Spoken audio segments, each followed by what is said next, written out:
So a way for the course syllabus to be more motivating and helpful to me is to, at the top of the syllabus, to just have possibly some bullet points of the major important dates, the most important information, because syllabuses tend to be very long, a lot of paragraphs, and if I ever have to go back to it and I'm rushing it and I want to look at something very important and specific, I have to read it over. Maybe I don't exactly remember where that information is located.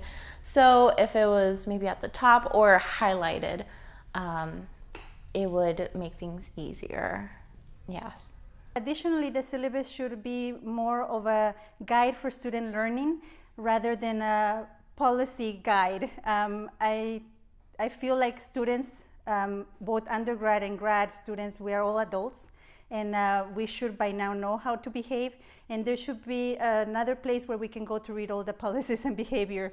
It should not be all included in the syllabus. It's not necessary, in my opinion. Another thing is that a lot of times on a syllabus, there's just so much information.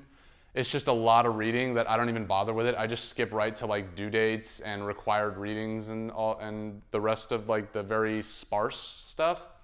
So it would be good if they had like, this is important, and if you have the time, I would appreciate you knowing this, but it's not required. That would be very helpful for me. The most important things for me in a syllabus are the due dates, required readings, and most importantly of the three, the class policies. The rest I read if I have time, since I just get so many syllabi.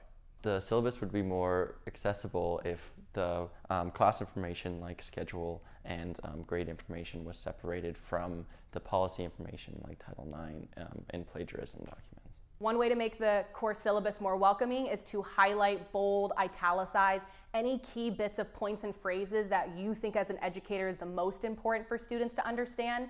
And the idea is it's already a lengthy document, but this will make you stand out amongst our syllabus of what key terms you believe are the most important for this class.